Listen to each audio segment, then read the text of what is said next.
Tom, good afternoon. How are you? Good to be with you, Ryan. I am so excited. So many thoughts because I met you when I was getting ready to do my presentation at Small Giants. I was nervous because Bo's book Finish Big was the reason I was there. So it's kind of this surreal experience.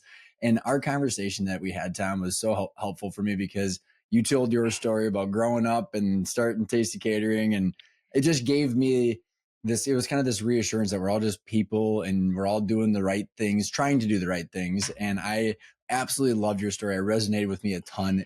You sent me your book and I just loved it. So Thank here you. we are. And I appreciate you coming on the show. Maybe you can kind of give everybody kind of the cliff note of what you're up to, what you've done, and then we can go back and unpack the book and your story. Well, I've been in business for over 53 years as an owner. I've started a lot of companies, but now I'm in a place where have no more operational requirements or responsibilities, and I'm able to spend my time advising the people that run our businesses and speaking. And I really enjoy speaking, especially at universities. There's over 40 universities that are using our book currently, and I speak at those universities for no fee if they're using the book in a classroom or in a department. And I find meeting young people and their thirst for knowledge and, more importantly, wisdom. What is it that you learned at your age that we're not being taught in the school? And that's very rewarding. And I've met a lot of young people who have become friends over the last 12 years.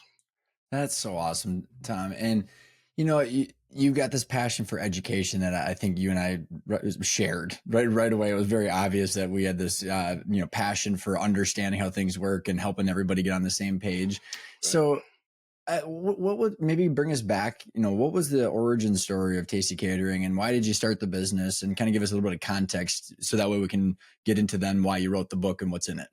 I started the business because I was a failure in life. I've been fired from every job I had until I started my own business because I had a passionate hatred for bosses, people that use their position of controlling my paycheck to dominate me and mentally abuse me. And then lo and behold, 30 years later, I was doing the same thing. I had become a boss. And that's what led to the social revolution in our business. That led to the writing of the book. But in the beginning, it was food because I came from a family of 11 children and two parents. There were 13 of us in a tiny 3-bedroom home with one bathroom. And I wanted to get out. I wanted to make sure there was food every night. And there were many nights where we just eat boiled potatoes for dinner. That's all we could afford. But that's why we got into the food industry. And I had two brothers that are partners. Now there's only one brother left. One brother left the company and took some of the companies all for his own. We split up a couple of years ago. That's what led to writing the book. 13 people in one 3-bedroom. I don't know. With one bathroom. Oh my gosh. I need to send that little clip to anybody that complains about their current situation and sharing anything in their house. Yeah. So you started with hot dog stands, right? And before you got into catering? And go ahead. Yeah, we opened up a hot dog stand in the suburb of Chicago. I have been working in one of the most famous ones in the city of Chicago, and I thought we could duplicate their system. And if you can't make it in hot dogs in Chicago in the 70s, you're not going to make it anywhere. Hot dog stands and Italian beef stands were the place you eat in Chicago. So, and then you guys ended up scaling into Tasty Catering, and I want to kind of get to this, and you can maybe kind of give us a setup of what Tasty Catering is doing now, and maybe like how you shifted gears, because I think I want to get to this conversation that you had, which led to the name of the book and kind of your shift in mindset, which I thought was very fascinating when I was reading the book. So that maybe kind of work us up to that conversation. Well, we found out that Dick Portillo had more assets than we did, and he was expanding his hot dog empire in Chicago. And we were getting very frustrated about not being able to predict the weather or the crowds. So we'd have a lot of food cost wastage because at the end of the day, you're throwing out fresh vegetables that were prepared. And we had started a catering business providing outdoor events, big picnics for our company, our clients that came into Tasty Dog.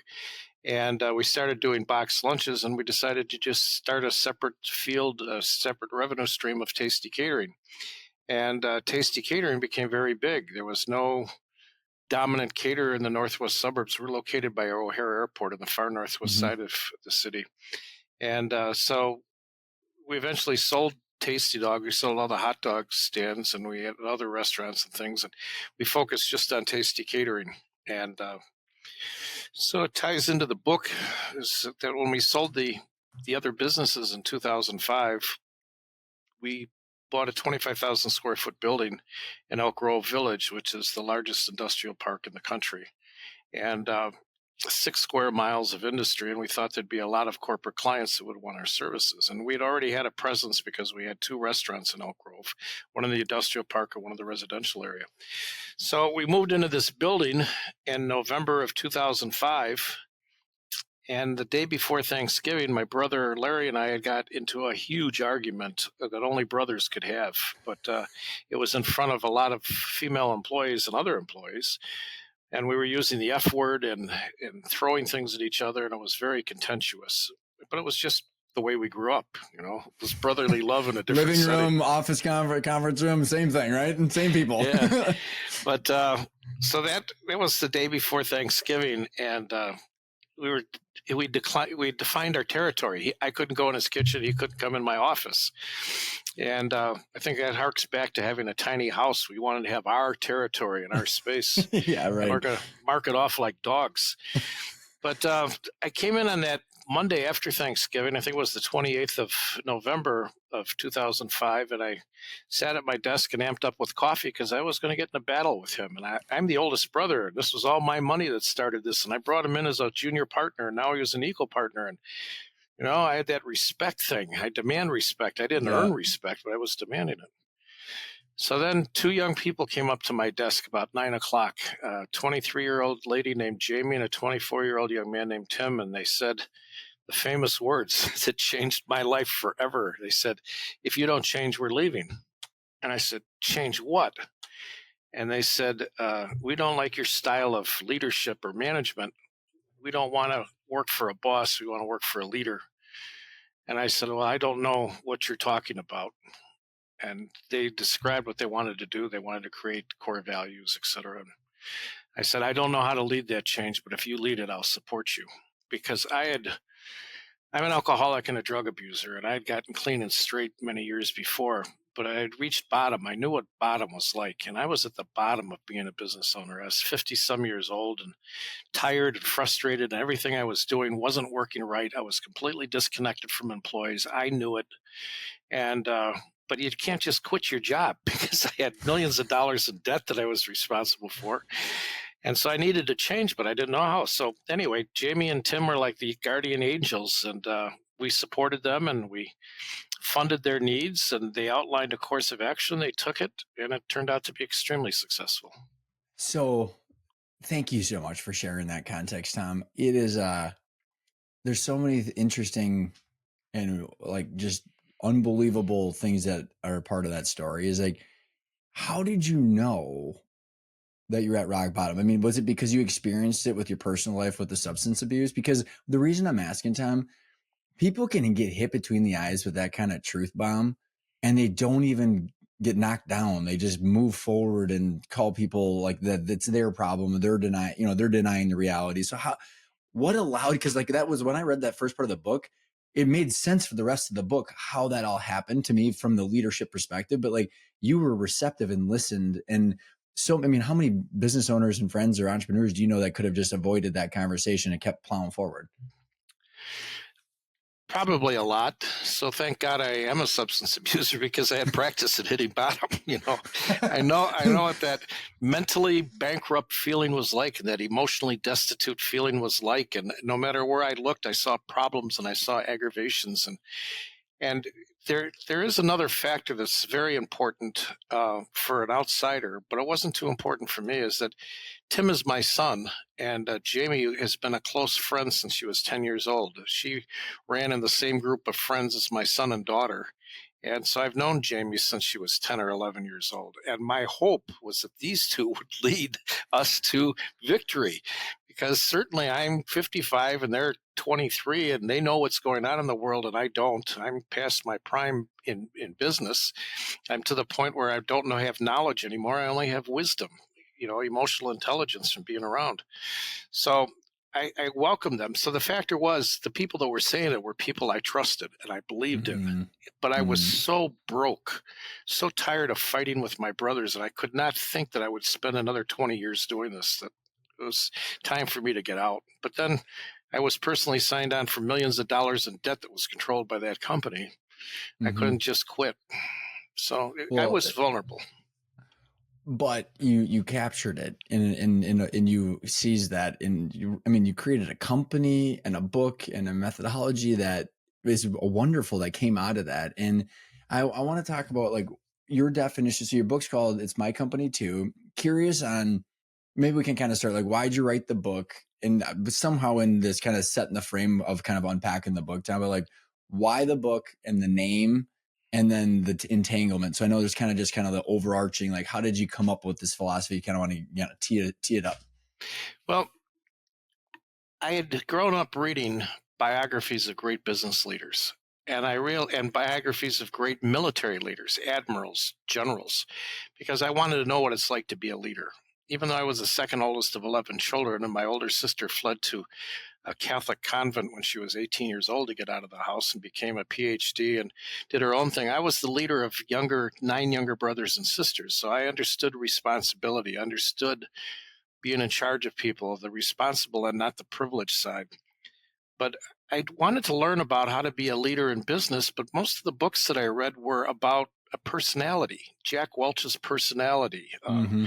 Bill George's personality, and how they're such a dynamic leader. And that's not my personality. I wanted to know what the common root was for great leadership. Mm-hmm. And it was very easy to find out reading Harvard Business Review and other publications that use open documents that are published about companies' value. But it's hard to find a story about a small business such as Mm-hmm. ours. And 99.6% of all businesses in the United States are considered small businesses. I think that's the number. But how do you find out what really motivates a small business? How does it run? And so after this change, we started to get recognition because we started winning best places to work. We entered those. Jamie wanted to benchmark what we were doing. And so she entered best places to work nationally and in the state and in the city, the regional area. And we won them. And a United States Air Force colonel retired and came to me and said he was working on his PhD or his Doctor of Management, and he wanted to do his dissertation on tasty catering, this change. Oh, cool. And his title was Ethnographic Study of Culture in a Small Workplace. And he told me he was going to do deep dives. He was going to take over 1,000 pictures, and he was going to interview every employee at length and watch methodologies. And he said, you have to sign a copyright release so I could, or a document that I could publish this. And I said, sure. Talked to my brothers. They supported it. And I said, as I signed it, I said, I'm signing this, but I want your word that I get the copyright for the book we're going to write. And he said, what book? I said, I want to do this with a lot of companies, small companies that have won awards.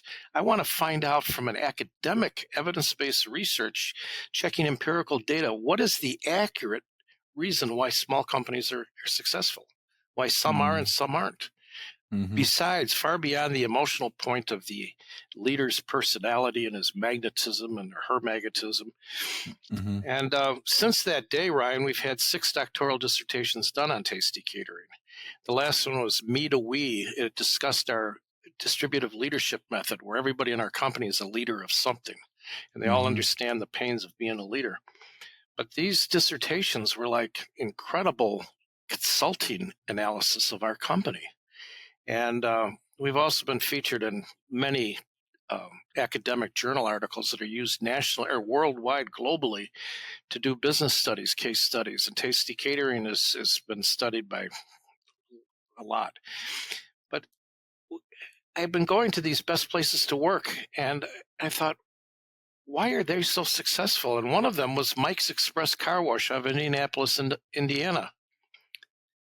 And I thought, we got beat by them for, I think it was Inc. magazine or Wall Street Journal best place to work. And I said, a car wash? They probably Bring it thinking, on. they were probably, yeah, they were probably thinking a caterer. So I love it. the next day I drove down to Indianapolis to get my car washed at Mike's Express Car Wash. 'Cause I wanted, Yeah, I love it. Nothing like getting an entrepreneur a competitive edge, right? yeah, Competition. I wanted to find out what their secret sauce was. And I'll never forget this young man. I pulled in and they all wore white long sleeve Oxford shirts with the button down and they had black Levi's on. And these were all young people and they looked, you know how you can look at some people and think they're Yeah. upper echelon for their age group, or these were all upper echelon young people. And I said to him, why is your company so recognized for your culture? What makes you so special? This is before I even ordered my car wash. You're like, would you like an air freshener, sir? And now you're getting grilled on like company culture. Yeah, I would have liked to do a follow-up exit survey with him about what kind of nut was just there, but he pulled out a card out of his pocket and he said, this is why. And he gave it to me. It was the core values of the company. He said, this is what makes us different and unique. And he said, this is why I want to work here. I thought, whoa, let's find out about this culture business. Mm-hmm. So I went back and that's when I saw all these companies winning best places to work, Midway USA, even a hospital, Good Samaritan Hospital. I'm thinking, why are they always winning? So I recruited Dr. Ken Thompson, who was very well recognized in the academic community. He had been a professor at Notre Dame University. He was the chairman of the business school or dean of the business school or whatever the title is at DePaul University. And my daughter had had him in class and said he was a phenomenal professor. And then Ray Benedetto, the guy who had the colonel who had done his dissertation on Tasty. And I said, let's go out and explore these companies and do evidence-based research. And I want it to be academic proof. I want the academic community to say, this is the truth, because then it gives credibility. Not some charisma from some random person that's got a big personality kind of thing. And not an author writing just to write a feel-good story. I wanted Ken to be the lead author because he had done this kind of work before. And Ken's a no-nonsense. He's a Malcolm Baldrige Senior Examiner, which is the highest award you can win in the country if you're a business. And I wanted his approach to this so academia would look at this and say, yes, let's teach our students this. This is important. Mm-hmm. And so I'd walk into a company just off the street and I say, hi, I'm Tom Walter from Tasty Catering, and I'd like to study your company. Could you show me your P&Ls? He would laugh me right out of the building. But when Dr. Ken Thompson said, this is our staff and we would like to look at you, and part of it is we need to look at your financial documentation. Oh, certainly, Dr. Thompson. And then I would go sit and look at it. But we did case studies on several companies. I forget how many, maybe 22 or something, and we whittled it down to 8 case studies. We thought each one represented a segment of commerce or industry or medical field, and they were amazing case studies. And we found out that the common DNA, and we had all bet in advance what we thought it would be. I thought it was leadership. Ken Thompson thought it was systems and processes. Ray Benedetto thought it was culture, if I remember correctly. And Lord forbid if I made a mistake on one of those, I apologize. But we found out it was employee engagement. Every one of them had exceptionally high employee engagement for their industry and for national averages. And they were off the charts with people that were committed to this company, committed beyond anything that I thought was reasonable. Along the way in writing the book, we also asked Molly Meyer to be an author with us. Molly was working with us and through high school, and she'd gone to University of Dayton and gotten a degree in marketing. And I was driving downtown to speak at DePaul one day, and Molly asked her to come with me because Ken Thompson wanted to give Molly a teacher's assistant position, so a free MBA. And I said, you know, Ken's going to ask you if you want to be a TA. And she said, okay. She's looking out the window on the Kennedy Expressway, and I said, Molly, this is like $50,000 worth of feel-good stuff. You know, you should be excited. She said, I'm not. She said, I don't want an MBA. I don't want to put my mind in my box. I'm a creative content writer. I'm not like that. And I said, well, what do you want to do in life? And she said, I want to be an author. I want to write a book. Oh, cool. And we were starting this book, and I said, okay. So we asked her to come along with us, and She went to Sweden to play softball because she's an All-American softball player. And we funded her. We were paying her to write the content because we had 360-year-old white guys. I mean, how cut dried was that? And we wanted to have it appeal to others. So we brought in this 23-year-old young lady, and she came out in most of the interviews, and she was part of it, but she did a lot of the writing. So it would be in a tone that wouldn't be Awesome. stilted academic. Then the day that we got the book, we showed her the cover. And I says, Molly, look at the cover, because her company designed Is it it still before. this? Is it still this one? Yes. And then That's awesome. she didn't know on the binding, if you look on the side, that it said Thompson, Benedetto, Walter, Meyer. She didn't know she Yeah. was, and she's a published author now. She Yeah, was, the that's tears in awesome. her eyes were just worthwhile. She was just so Yeah. excited. But we were having trouble coming up with the name as we were writing the book. And an incident happened at Tasty Catering. Our employees had, they came up with this culture at Tasty Catering, and they bought the book Good to Great by Jim Collins and distributed it to Mhm. everybody in the organization because it comes in Spanish and English. And I would say 70% of our workforce are Spanish immigrants or children of Spanish, Mexican immigrants primarily. And we wanted them to be able to read it in their native tongue so they could be part of it. An interesting point about Tasty today is that there's over 100 full-time employees and there's only 3 white males in the whole company. It's run Whoa. by women and minorities. They're the dominant voice in the company. But it really doesn't matter because we don't delineate what you are. We delineate who you are. Do you follow Mhm. the culture? So Jamie distributed the book and Tim in December of 2005, and then in March of 2006, they called together a meeting, and they had selected 7 teams. And I asked to be part of the selecting of the leaders from those teams because I wanted someone with emotional intelligence, not just somebody popular, someone that had a maturity bent on them, even if they were young in their 20s. There's a maturity approach to this. And so the 7 leaders were going to meet on a Monday in our conference room. And I asked Jamie, who was organizing this, I said, Jamie, my brothers and I are going to be in this meeting, right? And she said, no, there's no place at the table for you. This is about the employees. And I said, well, we'd like to watch this because this is an integral part of our company. This is revolutionary. And she said, well, you can sit in the corner, but there's no place at the table for you. If you're at the table, you're going to intimidate people. In fact, if I see that they're being intimidated, because I've been in conversations with them, I'm going to ask you to leave the room.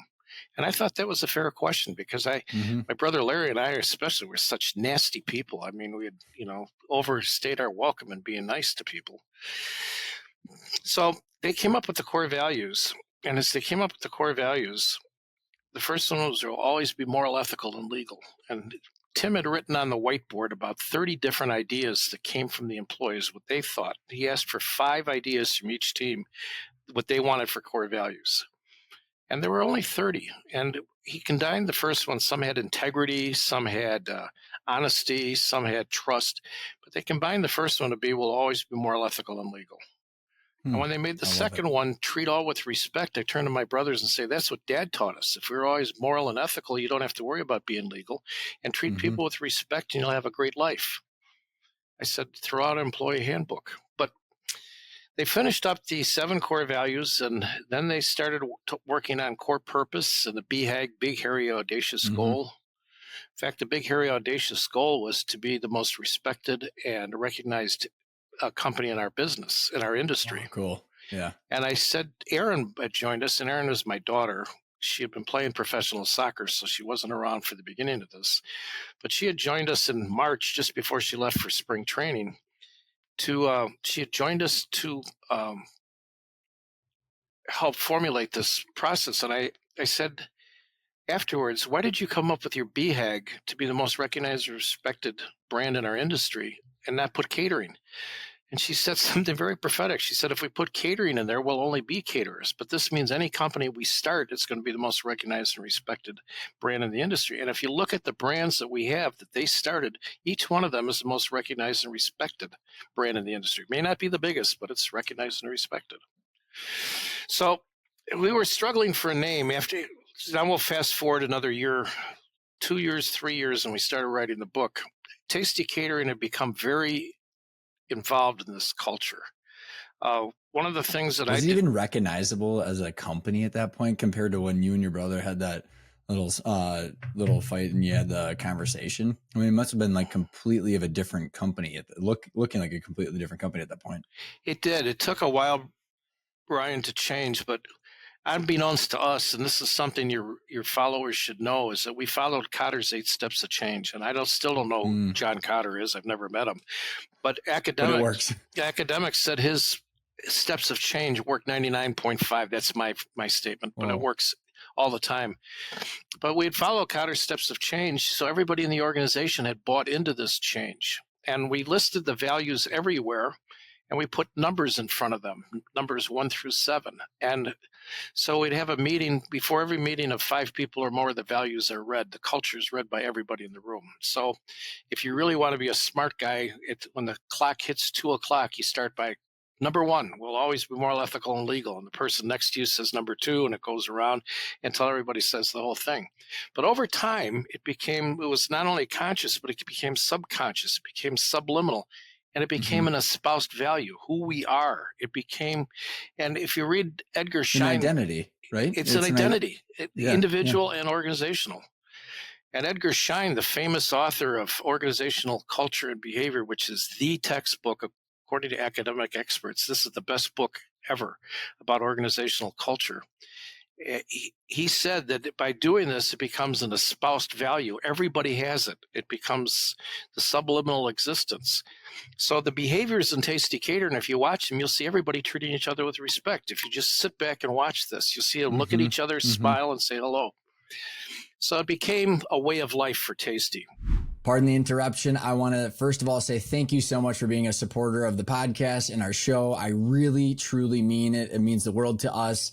And I have to do these interruptions because we do not take any sponsorships. Therefore, the company cash flow from Arkona has to generate enough cash flow to sustain the podcast and continue doing what we're doing. And we just have 3 offerings that Arkona has. We've got our educational offering, which is the Intentional Growth Academy or the in-person boot camp. If you want to learn how all this stuff works and do it yourself.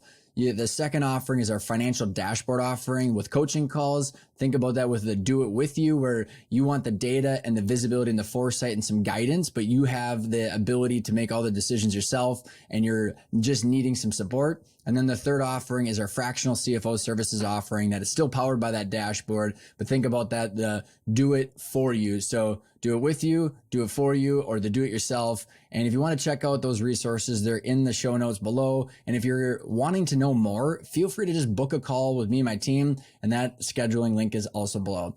I thank you so much for tuning in, and I know you're going to love the rest of the interview with Tom Walter. I think about how many companies I've consulted with over the last 10 years, and then I think about me even stepping foot in my first time into our family business. And you can have as many posters across your company as you want about core values, but if you hide all that stuff and just watch the people, that's it, like I like how you worded that, because I can walk in and you can, because there's always this, how do you articulate culture, which I know is why we're talking right now, but it's like, it's so many people have the lip service and they think that they hung the poster so they're going to get the results, versus like you said, when it's internal and intrinsic. That's the hard work, right? It's not coming up with them and slapping the poster up. It's the internalizing and actually changing people's behaviors and making it part of the business. Absolutely correct, Ryan. And for your listeners and followers, you can, there's a book by Edgar Schein called Organizational Behavior and Culture. And I'd be happy to give them the table that's in it. But on chapter 10 is the most important chapter of all on how to incept organizational culture into your organization. And he has on his chapter 10 on his second page, he's got a table with 6 ways to embed culture in an organization and 6 ways to maintain it.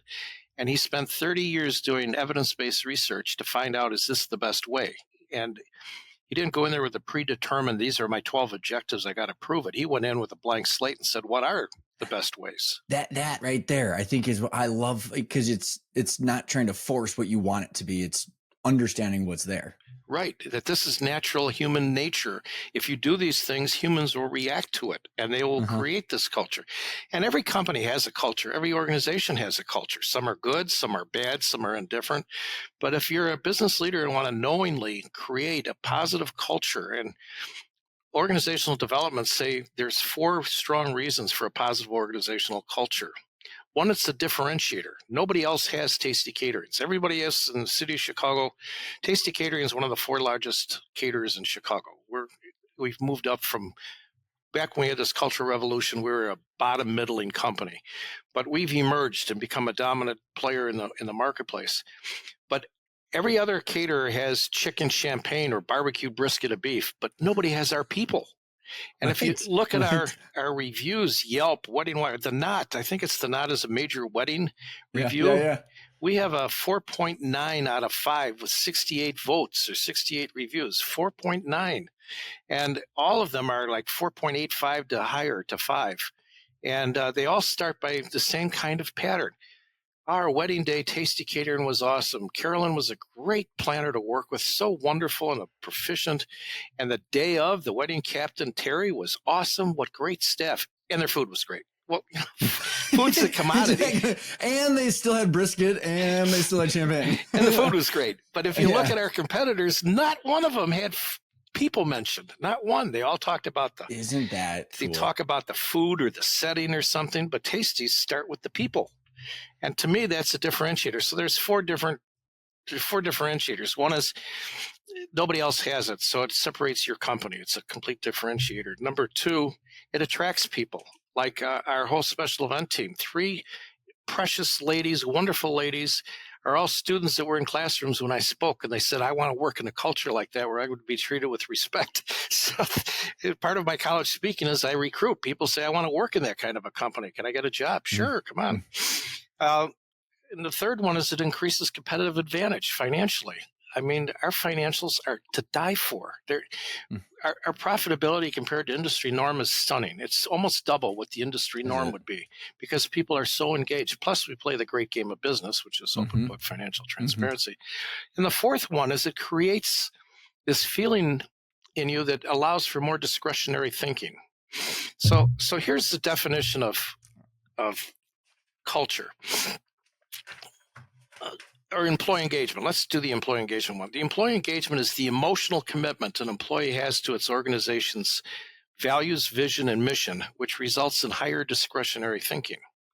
So if you don't have clearly stated a positive value, vision, and mission, how do your employees ever give you their discretionary thoughts? And according to the Institute of Mental Health and Wellness, the average person has 60,000 thoughts a day. 60,000. And the most the most an employee can give a specific operation is typically 10%. So I was playing with my calculator the day that I read that, and I said, well, if the average employer gets 4% of their employees' thoughts all day long, okay, that's 2,400 thoughts or whatever. What if I could get 8 to 10? What if our company could average 8%? So I did the calculation, and it's 250,000 thoughts coming from the same employees more. I love it so much, Tom. I love it so much because there was a book. Is it? I think it's Daniel Pink, Drive, when they were talking about the 20% of letting people, the discretionary thinking like you're thinking about. And I read that book when I was helping turn around our culture like 10, 15 years ago. And they were talking about like, and mine was absolutely not as methodical as you, but like someone was like, the book had said something like, if your employees resent working for you, they're going to do everything to not think about their job and what they're trying to do, just kind of like you're saying. And when they're in a shower or we're going for a run, they're not going to have a really good idea because they're not thinking about you. And like, so like, that's all I took. But like, I love the fact that you actually put some numbers behind it. That's super fascinating. Yes. And the biggest enemy for discretionary thoughts from an employee and employee engagement is disruptors. So I spent my time thinking about how do I remove disruptors in this workplace. Erin told me back in 2006 or 7, she said, you've been doing business wrong your whole life, Dad. And I said, how so? And she drew up on a chart, she drew A with an arrow leading to B with an arrow leading to C. She says, you don't get this. This is organizational behavior. And Erin's brilliant, straight A student all the way through graduate school. She started a very successful business with Tim and Jamie, a very successful marketing business. It's become the dominant marketing agency in the catering space. But she said, all your life, you've been focused on outcomes, consequences.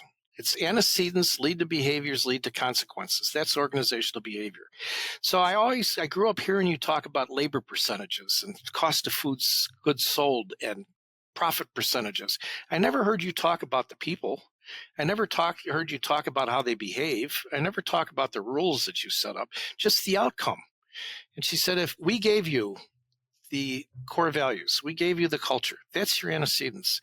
You need to focus on enforcing the behaviors.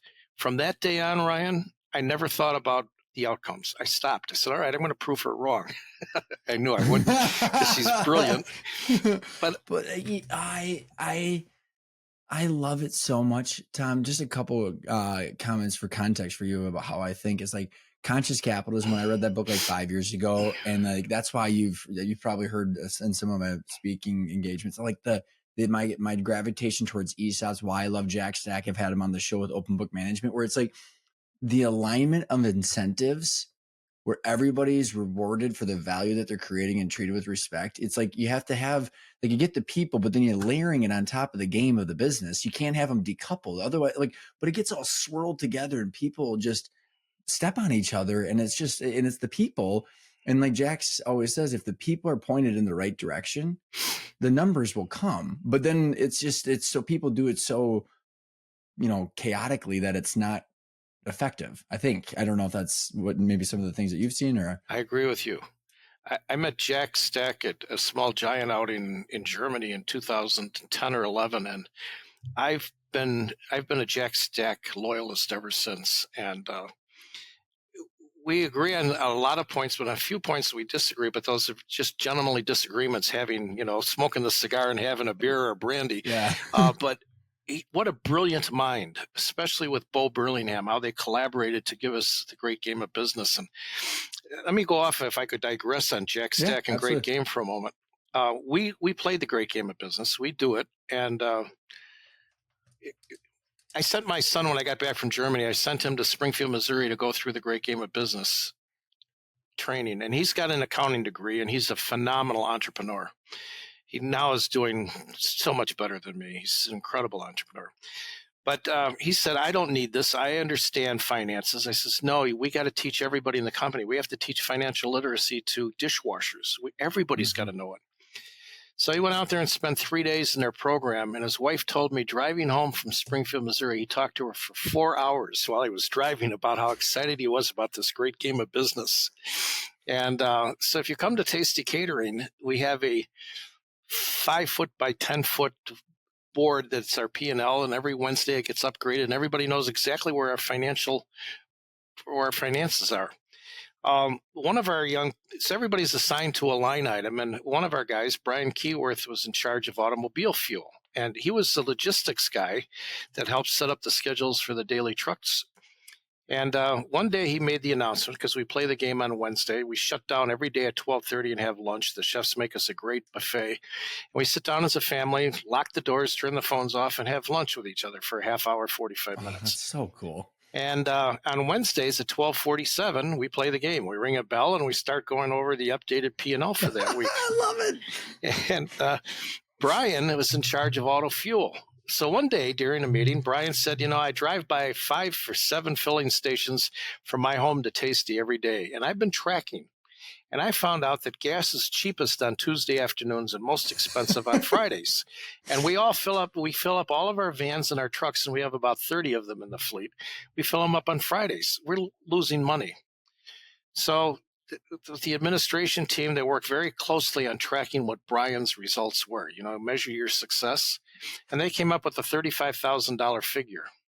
And we celebrated a year after Brian told us to do this. Brian had saved us about $35,000 with this idea. So flash forward a few years, Brian's in the ops room, and I have a guest like you, and Brian comes walking by. I put my arm around him and says, hey, Ryan, I want you to meet Brian. Brian has saved us $140,000 in gasoline. And Brian says, I don't want to. Tom, that's not accurate, because, we have to be honest at all times. So you call people out if they're dishonest. And he says, Tom, I just want to tell you that it's really $35,000. I says, Brian, that's 1 year. It's been 4 years. You saved us $140,000. He goes, Oh, I never looked at it that way.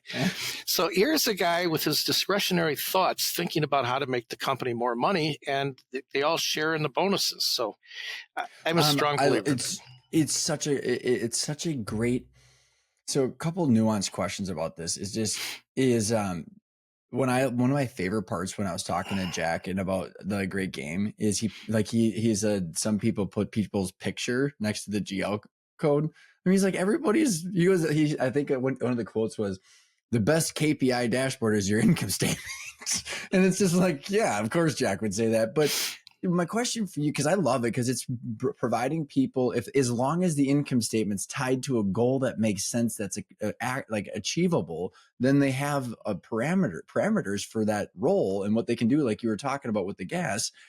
The question is, Tom, and we can go down this rabbit hole a little bit if you want, but some of the, there's so many people that play the great game are ESOPs. So opening up the full income statement or the full set of financials becomes kind of a commonplace. Do you think that you need to be an ESOP, or did you share just like the revenue and the cost of goods, and you like had some of the overhead and some of the other stuff? How did you approach this kind of conundrum that people kind of get their head into a spaghetti pie about? Well, I don't think most employees want an ESOP. I think what most employees want is the privilege of being an owner, and that means money. I don't think most employees want to be concerned about the responsibilities, which is legal compliance and HR compliance. And they give me the money, show me the money. And we've only had one employee in 30 some years, 35 years that wanted ownership. And since we've been playing the great game of business, they're very happy because they have huge 401k plans, plus they get bonuses. When we hit 5% cumulative profit before taxes at the end of a quarter, everybody gets a paycheck. And if it's 6%, it's two paychecks. We went into December of last year at 11% bonus. They were thinking the slowdown in the first quarter, we're going to have 6-7 weeks pay free. So do they think about ownership? No, that's why Tom has no hair, and that's why Larry's fat, because they worry about this stuff all the time. So I don't think that's really a concern. But if someone wanted ownership, I would certainly talk to them about it and see what extents do you want. I think it's important also to have financial literacy, and I learned this from Jack. And we have a thing called TC University where you can spend up to 8 hours on company time learning about subjects. And one of the subjects we have is financial literacy. But the first course everybody has to take is culture, the history of our culture, the tribal stories. The second one is leadership. Those are mandatory. Then after that, but financial literacy we like because a lot of our folks have never graduated from high school. They were entry level. Doesn't mean they're not intelligent. They're brilliant. Some of them are uncannily intelligent, but never had formal education, so they don't understand P&L. So I'm married to a wonderful lady who's also a financial planner. You and I have spoken about this, and so she was also a high school teacher in the beginning. So she runs classes teaching these folks in Spanish and English about what does finances mean. And then if you want to borrow money, we lend money to employees on need and 1% interest, which is imputed by the government. But if you ask for money twice in 1 year, you have to take Bobby's financial planning course. You have to do budgets with her. And super cool. She does family budgets. And she's come back to us and said, we need to give Francisco $10,000 more because he's got a lot of credit card debt. And if he wants to buy a house, so anyway, she masterminds all that. And so our employees are learning how to run a company at a high level, even though they're washing dishes for a living. So Tom, that is amazing. That is so cool. I don't even know words for it. Because like here, I think you and I have, from our conversations I've gathered, have a very similar outlook.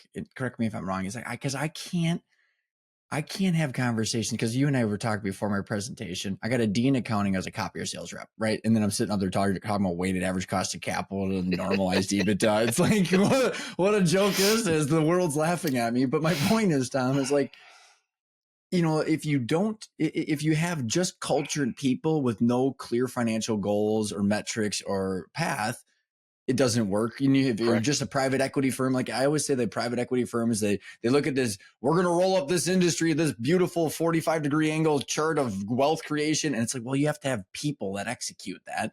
And so it's both. And like you can't have one without the other from what I've gathered. And then when one and the other, the finances actually drop out of the visible, they drop to the back seat if it's all done the right way. It's kind of how I've gathered. So it's not just about the numbers, like you've said. I don't know if you share that, because we've talked all about culture, but then you drove right into finance as like the enabler to help people think about just the people. Is that how do you view this topic? Well, I think our goal is all finances, no matter who we are and where we are. It's all about bettering yourself financially. But to accomplish that, you need to have a safe, secure feeling about your employment, I would think. So the Mm-hmm. culture allows people to have a safe, low anxiety feeling about how they make money, and then financial literacy trains them on how to make money.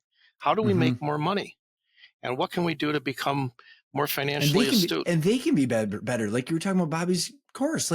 You're not. I think it's so crazy that we as a society could assume that someone that's strapped with all of these challenges financially is just going to show up. Back to your 60,000 thoughts. Like they're not going to be thinking about you if they don't know how they're going to pay their healthcare bill or do this credit. You know what I mean? Like ignoring that personal side of them, of the person, is just kind of ridiculous. It's ludicrous, yes, because It's ludicrous, totally. you want to capture all those thoughts. And remember, worst the worst problem, or the biggest problem about employee engagement, is disruptors in the person, individual disruptors. What bothers them? And so I like watching eyes to tell me what's going on inside the head, and watching behaviors. But our executive chef is one of the finest leaders I've ever met in my life, Chef Alfredo Velazquez. And he started with us and we had the hot dog stand. And he's been with us at Tasty Catering since the beginning. Wow. And as he merged into Tasty Catering, I said, what are your goals in life? Because he had mentioned he wanted to become an executive chef. He wanted to be a trained culinary chef. And we facilitated that. And he went through culinary school and got his upper degrees. And I said, what are your goals in life? He says, well, personally, I want to become an executive chef. Personally, I want to become an American citizen. For my family, I want to buy a house and I want to send my kids through college. I said, okay. And I went to my little file on Alfredo Velazquez and I wrote those in, just like I write them in for every employee. What are your goals? What do you want to achieve? So one day recently, I said, this was a couple of years ago. I said, you achieved your goals because your son Uriel is graduating from DePaul and Eric's right behind him. And You your got to daughter's watch all that, Tom? How cool. Yeah. Yeah. I went to his daughter Gigi's quinceañeros, and now she's graduating from high school, and she's got multiple full ride scholarships because she's graduated the top of her class in high school. So I said, your kids are graduating from college now. You have a home, you bought a home in Mount Prospect, a suburb, and your whole family's American citizens. I says, how do you feel now? He says, oh, I'm deeply in debt because of college. I said, well, that means you're an American. You're deep in debt. Yeah. Welcome. Yeah. And he says, yeah, a few more years and I got to pay this all off, but my 401k is very nice. I said, is that great? Does that mean you can go back down to Mexico, back to Morelia and retire? He says, oh, no. They kidnapped my family because they know I have money. I can't go back home. Wow. And I thought, how tragic is that? He works his whole life. But understanding those goals, what the interior driver is for the people is so critical. Interior driver. That is cool. And it's like that intrinsic motivation. Like it's noticeable when someone has that. And especially when it's tied to a group that's tied to a bigger goal. And you've got this word, entangled companies, that I like a lot. You want to explain some thoughts behind that descriptor? That was Molly Meyer's idea. And Molly Meyer gave an analogy in the book that an engaged employee is like a college athlete, because she was a college athlete, obviously. But an entangled employee is like an Olympic athlete, where their whole being, their whole existence is wrapped around their sport or what they do. So for Tasty Catering, it means that their entire being is based on Tasty Catering. And how many of us work for a job, work in an organization? We spend the majority of our life there. We spend more time with the people we work than with our family and friends. So the point is, if you can create the right atmosphere, and every leader can create the right atmosphere, but when you do create the right atmosphere, not can, but when you do, entangled employees result. And the entangled employees, engagement scores are all in the 90s. Since the average workplace in the United States is 33% engagement. And Isn't that crazy? You know what? I'm curious on the. You know what I think of the first time when I hear those stats. I think I don't go to these underperforming companies. I go think of how many miserable people there are out there yeah. because of how much time we spend. And I'm not saying that they're actually miserable at the core. I'm just like that they're spending that much time doing something that they don't like. Like Yes. that And sucks. that leads to alcoholism. It leads to drug addiction. It leads to marital Infidelity, extramarital affairs. Yeah. Because you're searching the pleasure, you're searching the reward for your soul, and then you find out you're more frustrated because searching pleasure ends up in unhappiness. But I agree. We won psychologically healthiest workplace in America both times we entered it with the American Psychological Association. We hope to enter it again next year, but we took a pass every 4 years. We were going to do it, but we took a pass during COVID. But during our last examination, 4 psychologists came into Tasty and spoke to every single employee on the payroll, because we didn't want to hide the recalcitrants, in the closet. You're not going to talk to the people that hate us. There's no BS here. Like you're gonna. There's no out. They want to look at everybody that's been paid and talk to them. And so when the lead investigator, Alan Graham, was going to the restroom, he walked by my desk. He says, "Tom, your executive chef's unbelievable. He's a phenomenal leader." He said, I asked him, "How come in this kitchen everybody's happy every day?" And he said, "I've been here 4 days and everybody's always happy. Nobody's arguing. They're all positive." And he said, "Well, it's very important to me that when the people go home at night, they're happy. And I look in their eyes and I watch them the last couple hours to see how they're doing." And he said, "I sit in my office and I look out in the kitchen. I watch their eyes and their body movements. And if they go home happy, they come home happy. They come back to morning happy. But if they go home mad at night, they stop for cocaine, marijuana, cerveza, tequila, and then they fight with their families and they come in the morning very mad. And we have problems. So it's easier if they go home happy, they come in happy." Alan Graham said, "I've never heard it put that way." I thought, that's a great idea. It's so simple. It's just it takes being there and present. It takes being present. And on that note, I one of the other cool things that I've heard about assessing like kind of the truth is ask someone's spouse about the business. Yes. I heard that because you're trying to get to the truth. And go back to this entangled employees. I like the college athlete where you're living and breathing it's in your head with most of the thoughts that are running through your head every day. So how many times do our culture talk about it's business versus professional? You got to have balance. You got to have boundaries, especially if these aren't, if they're not owners. There's like this narrative that this is a bad thing, even though we've spent an hour talking about all the positives. So like, where do you think that comes from? I think it comes from people that are unhappy at work. I think it comes from people that are disengaged. They say, "Oh, you can't be like that. That's bad for you." Well, you've never experienced the high of working with people you love, people you're excited to be with, people you love solving issues with. I mean, that's thrilling, and it gives you impetus to come back the next day. Yep. And I think a clearly defined culture, clearly defined core values removes the unsuredness of how to behave at work. You know what your expected behavior is. You know it's going to be enforced. So just do it and watch how much fun you can have while you're working. The title of the book, if I could go back to that for one moment, is an interesting story because we had a young man come up from Texas and he was going to be working with a family that works for us. There's multiple members of this family that work for us. And this young man was very young, 17 or 18 years old, and he had very limited English.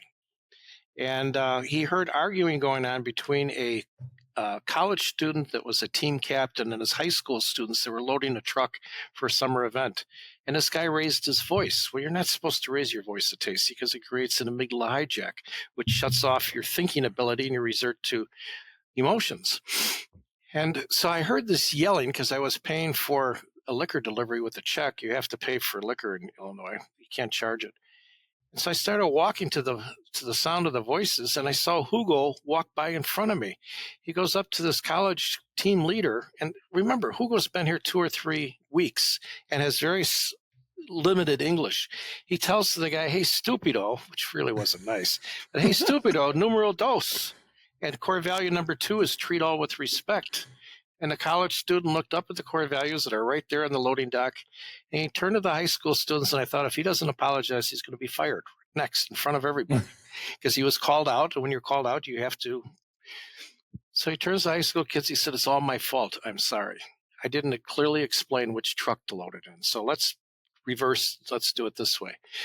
So I caught up to Hugo as we walked around the freezers, and I shook his hand with the Chicago handshake. And in Chicago, you want anything done, have a $20 bill in your hand and shake the valet, and your car's right in the front. Shake the maitre d', and you get the best table. The price, I think, has gone up to two $20 bills now. But anyway, I had a $20 bill, and I shook his hand, and he looked at the $20 bill, and he gave it back to me. He says, "Tomas, it's my company too." He didn't want the That's 20, awesome. which was about 25% of his pay for the day. Wow. It's I've experienced working like this, Tom. I mean, like in with this context, I don't know if the listeners have ever heard it like this, but like I think that our team had got to this cohesive kind of culture like you're talking about, and that was what was so heartbreaking when we sold. Because you just dismantle you can dismantle a P&L and break it up and do whatever you want with it, but when you dismantle a culture like that, it's like grieving. I don't know how Yes. else to put it, because like how long and how much care it takes to keep that. You know what I mean? Like it's that is all human interactions it just takes time, and it takes time to nurture like that. It's just devastating when I think of if that's what people like and are solving for, that they think that they have to get rid of it or something like that. Yeah, I can't imagine if Tasty Caterer ever should falter and the doors get locked. I can't imagine the negative impact it'll have on so many people's personal lives and emotions, because this is Well, the safe place. Well, on that note, like, I mean, what was it like when COVID hit and all the events and all the catering you guys are doing? I mean, like, how did the culture handle that? Because, like, the reason I'm asking that, Tom, is it even possible for it to falter when you have that many people that care that much? We don't have another hour to speak about this, but it's a rich story worth telling. Uh, Jack Stack's company is the first chapter in our book. And I learned a lot from interviewing Jack and his company to find out what made it work. But one of the takeaways I had was how the people were personally invested in the profitability of SRC Holdings. So when the August 18th of 2020 happened and the governor shut down hospitality industry in Illinois, uh, we had to have a meeting to decide what we're going to do. And one of our leaders said in the team meeting, he pointed up to the core values and he said, if we violate any of those, when COVID's over, we won't survive. We won't be the same company. We'll be a different company. If we want to come out of this, the same company, we make all our decisions based on this. And it was not an owner, and it was not the CEO. It was another person on the Yeah. leadership team. And I just sat there going, "Oh my goodness, Did you you have, get it." I have a golf ball in my throat just thinking about that. Yeah, and That's so we awesome. decided to keep the people open. Thank God for my wife. I've told you about her. She's a great financial planner. We had no short-term debt. We had a lot of lines of credit, and we had cash built up. And so we told our employees that they were going to have jobs, and we're going to pay them. We're going to pay them whether they worked or not. And if they were going to make 30 hours a week, and if you were salaried, you get 90% of your pay, but you still had to do things. You could work from home. We did a lot of things, but we guarantee whether you work or not, you're getting 30 hours a week. And they eventually asked for that to go down to 20 hours a week so we would last longer. And they asked if we would free up the money from TUI Capital so they could borrow more money as they needed. And then we suspended all payments on any debts to TUI Capital. And we lent out about $85,000 to employees during that time. And Wow. I kept repeating the mantra, don't worry about our money. That's our responsibility. It's my brothers and I. We'll worry about Tasty Catering. You focus on how do we make Tasty Catering succeed. And so when I was speaking last year at the university, I told the stories about individuals that made the company win. And one of them is Tony. Tony, Tony is a driver. And Tony was driving to McCormick Place in Chicago. We were feeding the National Guard. We were the only caterer in Chicago open that could serve more than 15 people. Yeah. And Wow. one of my friends said, I fired 482 people on March 18th, 481 employees and myself. So when business came back, these fellow caterers had no employees, and the employees found other jobs. So they told them, "Go to hell! I'm not coming back to work for you. Yeah. You'll fire me again." But anyway, Tony was driving down to McCormick Place, and it took about an hour and a half to get down there and back. And one day he didn't come back.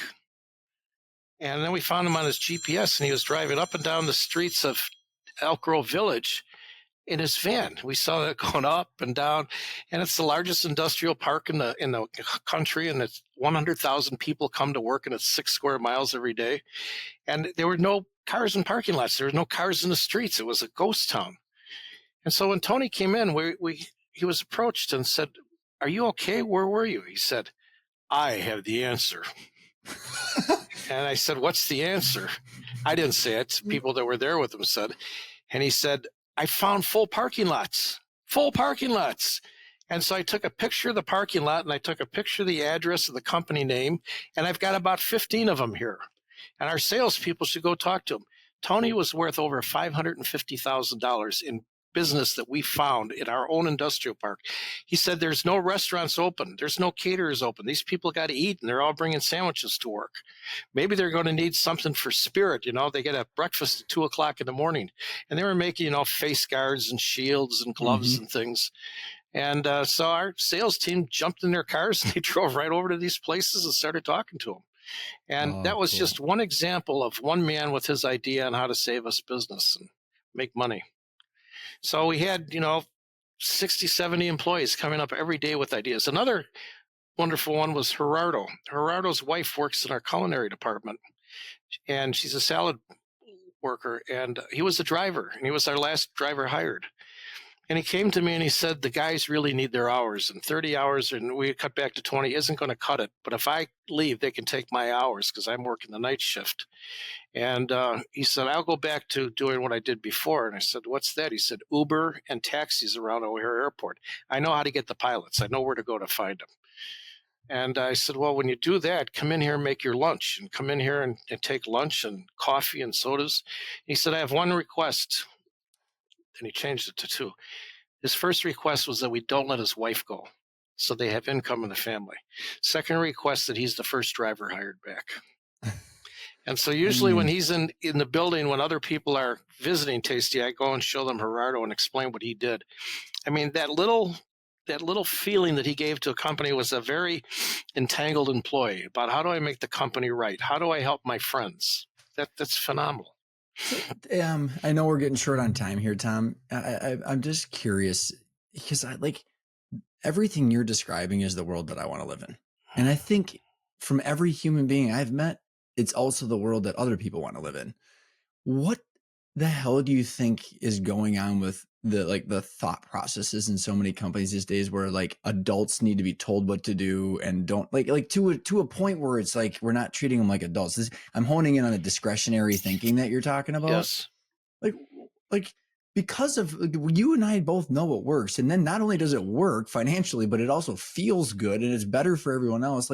What do you think got into the minds of there's somehow adults, and then there's somehow workers that need to be told specifically what to do? I'm just kind of curious on your thoughts behind that. Well, I think that everybody that walks in the door in our business is a leader. They decided how to drive to work, how to come to work, how to buy a car, how to make their lunch, how to talk to their significant other. They're all leaders. And why, when they walk into the door, does their brain automatically go dead and they just do what they're told? What a waste of life for both of us. Yeah. So I also think that their problem exists because so many people in academia have never really been a leader. They've never been in charge of a company. They've never had to, they just, I read it in this book and therefore this is what it is. Well, that's why I like speaking to universities, say, no, what they've told you is right, but here's a better way. That's a good way, but this is a better way. But I just don't think that people have been exposed to there's a better way to do it. And I don't think people have been exposed to people speaking about it and saying this does work. And through the small giants, I got to meet people that do it, not only our company, but other companies that do it, and it validates it. It's not just Tasty, it's all these other businesses. There's a couple of things that you've said that I think resonate is that it's the experience. Like it's hard to know what it looks like. Kind of when you're talking about your rock bottom or with this, magic culture. It's an entangled business. It's once you've experienced it, then you know how to go build it again. And I wonder if there's just such a lack of people experiencing what we're talking about here, which just also makes me sad, just in general, that people can't have that kind of joy because it is such a beautiful thing when it happens. Yeah, I don't know. That's why I like speaking. I like to expose people that there is a better way, and there is a better way to do it. It's really simple. It's treating people the way you want to be treated. And if you're a jerk and you like being treated like a jerk, well, then have a jerk company. I spoke in an organization last week, and a guy wrote me and basically said he's a jerk. He's a jerk leader, but his company's filled with jerks, and they're only there for money. They don't want to be nice to each other. They just want the money. And I said, well, have fun. Don't change. it's a really funny time. I got done with we do like these 3-hour workshops. You saw the hour-long keynote, and this one guy, just sitting there like this the whole time with his arms crossed, just can't wait to pounce on me. And he goes, Ryan, what if I don't care? And I was like, what? I was like, what do you mean you don't care? Like, I didn't invent any of this. This isn't Ryan's thing. And he goes, well, I just don't. I'm like, do you have like a pile of money and like a perfect, like, why are you doing this? I'm like, it's like gravity. You don't have to believe in it, but if you jump off the building, I know it's going to happen. And it was just a weird, like you said, just, okay. Like, sounds good. Yeah. If he wanted to be validated, just say, well, fine. If that's the way you are, enjoy it. Exactly. I'm really here for the people that don't want to be like that would like to change. So if you're content, you're luckier than everybody else here because they're not content with what they have. Yep. Couple final questions. Yes, sir. What do you hope for Tasty Catering long term? Like what is your or therefore the overall organization's goals, and what do you see in the future? I'd like it to last 100 years because 100 years would be a nice mark. Chapter 2 of our book is Integrated Project Management, Rich Panico's company, and he's very strong on building a company that will last 100 years. And I've been following what he does and trying to do it here. It's built on strong organizational culture. So I think Tasty Catering has a bright future. They know what their limitations are. They know they want to stay within a certain amount of people. They know they want to stay within a certain market segment, but they want to own it. And rather than build Tasty Catering to gigantic proportions, they start other businesses, split off businesses, like a marketing company, like a gift company, like a commercial bakery company. So they start split offs, and that way employees can become owners. And we talked earlier about employees that want to own. Well, fine. Well, let's go start a company. You can be an owner, but not a Tasty. That's got an ownership group. So that's super cool. Right now, we've also started a trucking company by employees, and we started a staffing agency started by our employees. And who knows where we're going to go, but Tasty Catering will remain exactly what it is and become the crown jewel. So cool, Tom. By the way, if I could interject, my son has gone out and done about $100 million in businesses on companies that I'm not involved in. I just invested in them. And he when he started Tasty, he said, I don't want to own Tasty Catering. I'll work for you to learn ownership, but I'm going to start my own businesses. And you must be so proud. So he's an example of a guy who came to work with us, started their own businesses, and we stayed involved with them. Yeah, that's so awesome. I remember that too in SRC with Jack, where like, I don't know how many entrepreneurs they've helped create too. I love the offshoot like that. It's a great, the pie is getting bigger all around. Is there anything I did not ask that I should have? The only thing that I think is important if people are concerned about the culture is putting numbers in front of it so you can call people out for violation. I was the first person ever violate the core values. I yelled at a girl about something she did, and she turned around and said to me, is this number 2? And I said to her, no, but it's what I apologize. I'm wrong, but it's what you did number 3, 5, and 7. And that was the end of it because we use the numbers. You don't have to use the rhetoric. Yeah, cool. And the positive about that culture is that if Tom corrects you, it's extrinsic, right? And immediately you're going to put your middle finger up or wall me off because I'm correcting you. But if I just say, Ryan, didn't we both agree that we were promised to follow these values? And do you think that was number 2? Well, then it becomes intrinsic and altruistic. Yes. I love that a lot.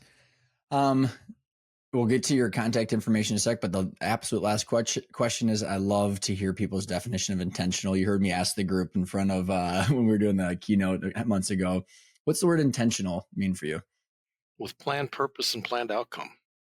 Oh, nailed it. That is awesome. Where can people find you, the book, and Tasty? Tom at tastycatering.com, regular generic spelling of tasty and catering.com. And that's the best way to get a hold of me, by email. The book is for sale on Amazon and other places, Barnes and Noble, other And we'll have the places. links in the show notes. Tom, this was a pleasure and an honor, and I can't thank you enough for the time. You're one of the best speakers I ever heard, and I hope to continue our relationship in the future. What you said in that speech the first time I heard you, I think I've said this privately, I'm going to say it publicly. My wife is a certified financial planner with a master's degree in finance and has been doing financial planning for very famous athletes. And she never explained what she does as clearly as you did and the impact she had on the company. She tried many times, but you were perfect in your how financial planning is important. Congratulations. Wow, Tom, that literally means the world to me. So I can't thank you enough. Now I'm really grateful for the conversation. Thank you so much, Tom. I God appreciate bless you. it. Thank you. Well, that's a wrap